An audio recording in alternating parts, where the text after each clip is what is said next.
I have a elevated subway mock-up here on this street.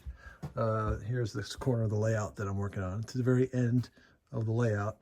And I want to extend this eventually. Once this is built, this will go across this space here and into the wall there. So what I want to do is make a concrete viaduct because I'm trying to fix some bad planning. I can't reach this track back here. This is obviously behind stuff, so the only answer is to go higher. So when we look at it from here, everything kind of goes up and up and up, and we don't waste this space. So if I had a viaduct, a concrete bridge that spanned this whole section here, that would be great. There will be a street here, that black line, that's going to be a road. So that's going to go under this viaduct and this track that's been sort of died off at the end. So this will be a double track tunnel and then a street tunnel and then a big piece of concrete viaduct that goes across. So I'm starting with this piece of foam. Now that's going to go down in there. We got to cut it a little better to fit, but I can get my spacing for my two-track tunnel here and then the road tunnel, but then we have all these different heights to contend with, so I'm going to have to mark those off.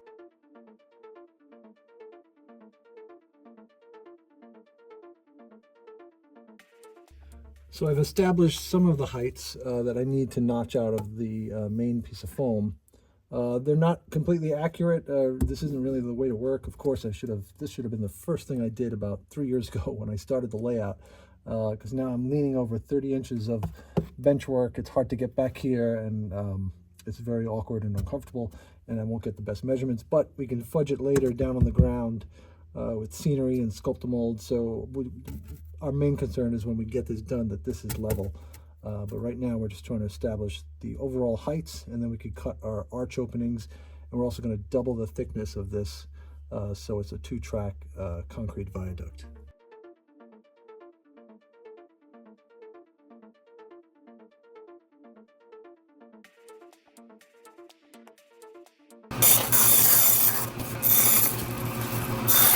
Let's see if this fits. Not quite. Okay, so I recut this piece. I was having a little trouble with the heights, but I think I'm getting closer. So what I'm going to do to make life easy for myself, this is the correct height. I'm going to have a cobblestone street there, so that'll fill in that gap here over the land, and then there's a bigger gap over the foam. So what I'll do is, after this is all cut, I will make a separate pieces for the bottom here, just because the height's going to be a pain in the neck. So we'll just keep going. Okay, so we know our train tunnel will be from here to here, and our car tunnel here to here. So this tunnel, I definitely wanted to be a full circle arch. There's many of these in Astoria, Queens, under the New York Connecting Railway, and that's kind of what I'm replicating. So we just need to find our center point here, more or less. And we could do it like that without measuring.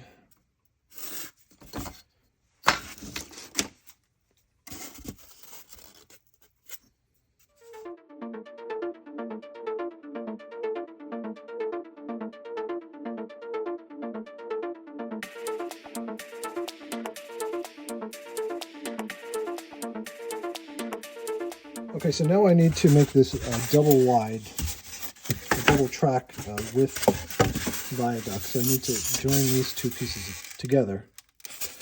I've drawn out the openings that I'm going to cut, but I'd rather cut it all at one time so I have a nice tunnel that's flush on, with both pieces. But this piece is not the right size. This is our mistake piece from earlier. I recut it. So what I'm going to do is join it anyway, and then just add the top so I can save most of this piece.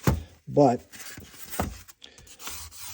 I'm using some 3M transfer tape here to secure it, and wood glue. I'm putting tape where I'm going to cut. I don't want to put the bandsaw through wet glue, and I also don't want to wait hours and hours for this to dry. So the parts that get wood glue won't go through the bandsaw.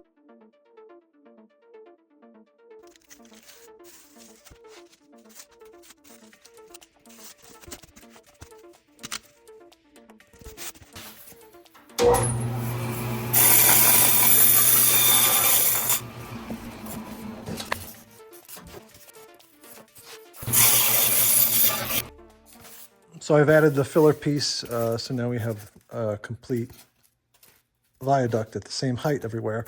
But this is a little uneven, this one and this one, and not completely flush, so we could put it back through the bandsaw and get one clean cut.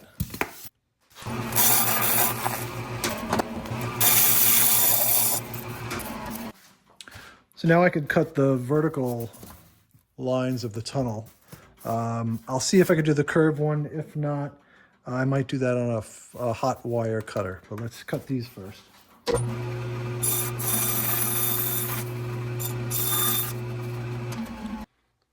So I can't get this through the bandsaw. I could transfer the marks and flip it, but I might as well get right to my hot wire foam cutter. And this is a Proxon thermocut, and it's a hot wire cutter, which works really great for rigid foam insulation. So we're just going to kind of go slow, hopefully, and stay in the lines and see what happens.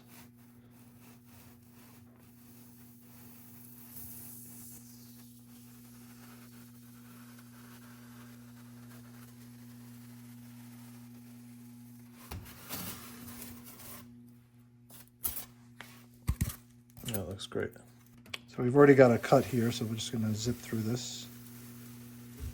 And then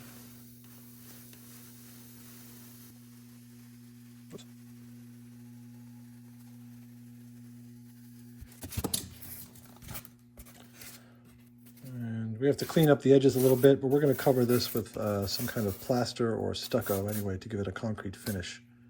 So let's see how this looks here. Not bad. I'm not sure what's going to happen here. I've got all this real estate.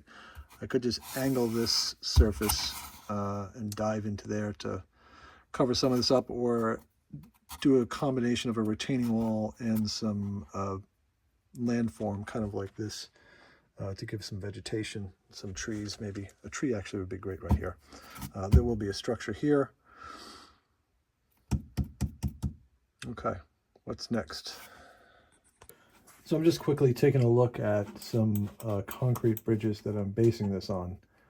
And in the story of Queens, as I mentioned, there's a big viaduct that used to be used by the New Haven Railroad, New York Connecting Railroad, to get over to Hellgate Bridge.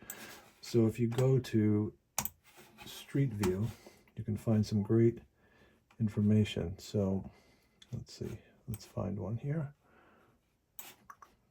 So in Street View, you can drag your little guy and drop him on the street. Boom. Oop, there we go. Let's back up a bit. There's a viaduct that we're kind of modeling this off of. So it's just a sheer concrete wall. It's pretty massive. It's 1, 2, 3, 6, it's like 8 stories tall, maybe 80, 90 feet to the top of the tracks. And let's get back down on the street, take a look. So there's no trim around the opening of the tunnel, but there is a small piece of trim at the top, which is a nice little detail we can add with a piece of wood, and then paint our concrete finish on the foam and the wood to all match. So that's kind of what we're going for. Let's go back out though. Yeah, there's all different size arches in this viaduct, and it just keeps going. Then of course it turns to steel for a moment, and back to concrete. It's pretty impressive, and this was all built in 1915, 1917. Yeah, so that's it. So it's this series of arches here, and then it gets into these concrete supports, piers, and then of course into the Hellgate Bridge, which is where it gets out of Queens and into the Bronx.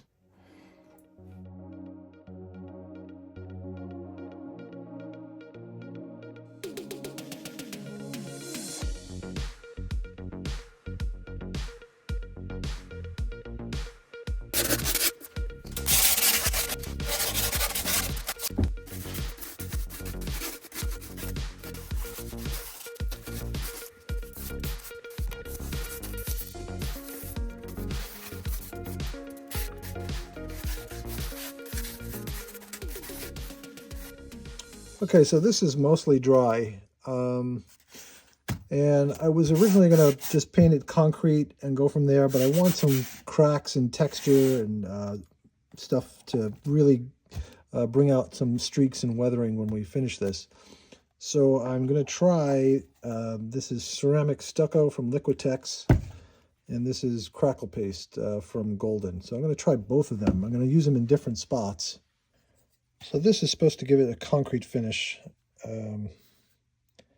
or cement-like texture, which is exactly what we need. So it's got a little grit to it.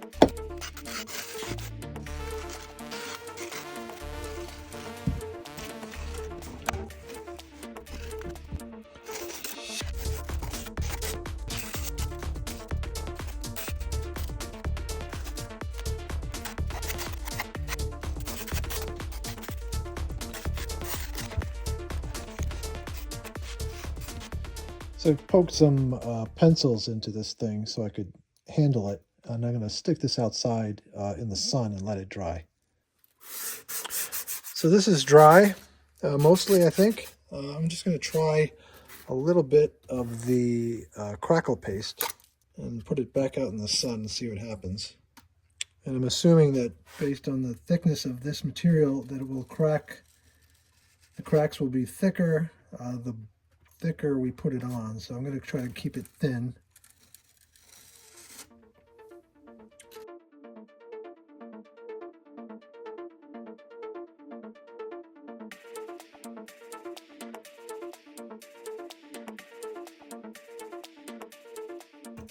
So this has been drying outside in the sun, and check out those cracks. That is really nice stuff. So I'm just going to sand a few high points.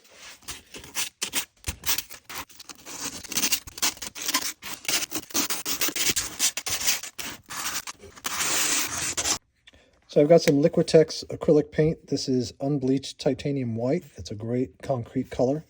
I've got some on a plate here, and I've got some water. So I'm going to wet my brush after I dip it into this paint and start light because I really don't want to fill in all the details in the cracks.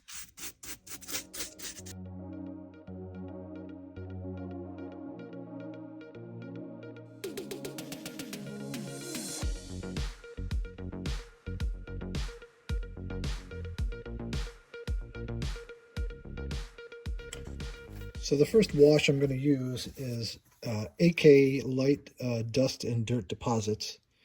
And this makes a nice concrete wash because it's a very similar color, but it's transparent.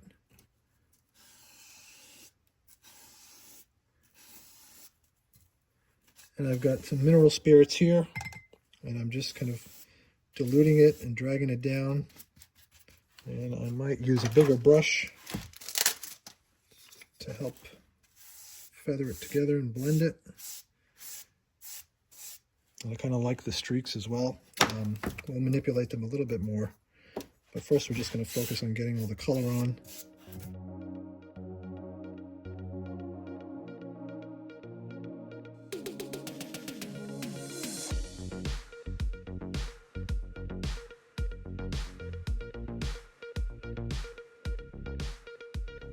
So this is just the first pass of a wash, and already it looks like some really nice old aged concrete with nice streaks and some repairs and cracks. Okay, so our concrete wash is dry, and I'm going to try another one. This is AK's Neutral Gray, and I'm going with a smaller brush first. I'm kind of just testing it out because it's very dark.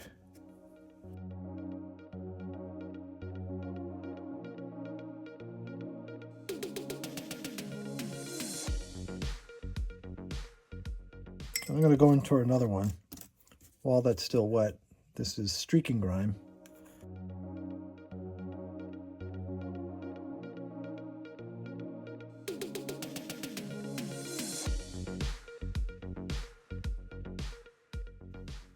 Okay, so now I've got some AK moss deposits, another enamel paint we're going to dilute with some mineral spirits. And this I'm using sparingly, even more so than before. Eventually, when we get to this, we're going to put some vegetation up here, because we're going to assume that this bridge is so old that things have started to grow in the cracks of the concrete.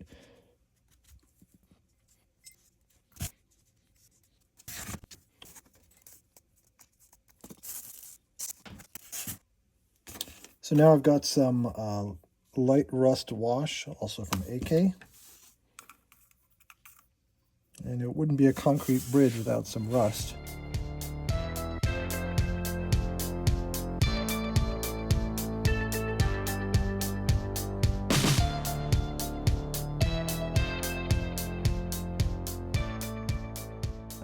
So I've got some black in my airbrush. It's tire black from Mission Models.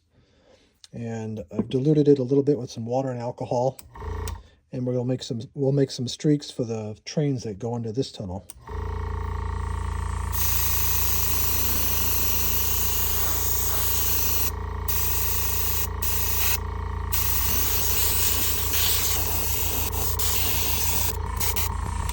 So it's been about 2 days since I did this, even though it's a second in the video. And for some reason, what I noticed is that everything is lighter than it was a couple of days ago when I put on the AK Dust and Deposits. It was a nice, rich, concrete color. And now it's a little too pale and flat. So I'm going to try some oil paints this time for something richer, and I'm going to go a lot darker. So I've got some mineral spirits, and I've got a couple of colors here. I've got burnt umber, lamp black, and raw sienna. And I'm just going to try a couple and see what happens. Hopefully it doesn't get too dark and I ruin it, but only one way to find out. Let's prop that guy up there. Some more light. So we can test it in here, see how that looks. Very dark.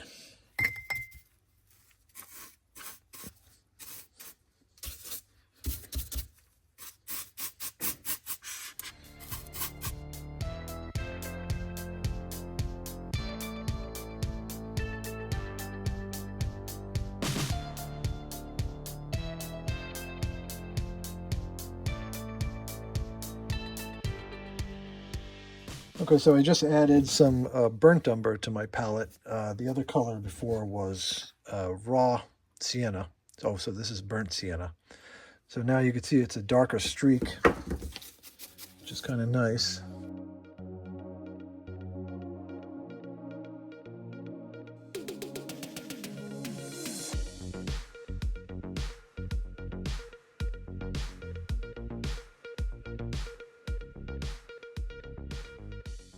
So I have this reference photo of the Viaduct in Astoria, Queens from Google Street View. And you can see all this efflorescence. This is the white markings on the wall here. That's like salt leaching out and over time. So I'm going to try to replicate that with some white oil paint. And this is soft mixing white. And with a small brush, you can get into some cracks here.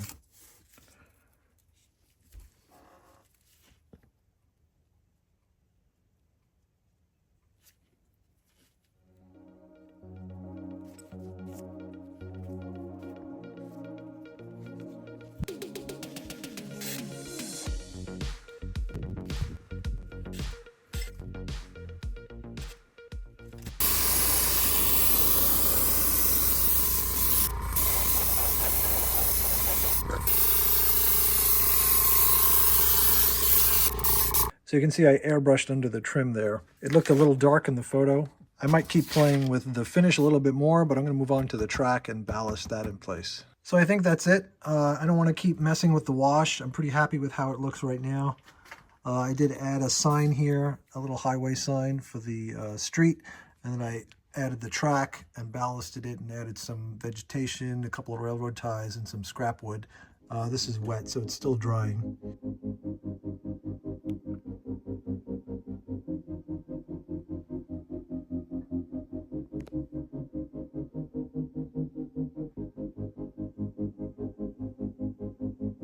So I've got the viaduct in place temporarily. I still need to do some groundwork on the bottom to get everything level. But once I get the street in the back here done and some more scenery down below, I can install the viaduct for good. And I'll add some mirrors at the end of each tunnel so it looks like it just keeps going. But I'm very happy with the finish. It really didn't work until I did many layers of weathering. I sealed a lot with a matte spray in between each layer of oils and airbrushing, so that helped a lot. But it made a richer finish once I kept going and multiplied the layers. I want to thank our Patreon supporters. If you want to see more content, more behind the scenes stuff, we do an exclusive video every week. We do a free signage download every week, and a lot more sneak peeks to kits and so forth of what's coming out. Check us out at Patreon. And if you need a structure kit for your layout, we might have something for you. So check us out at fosskits.com. Thanks for watching. See you next time.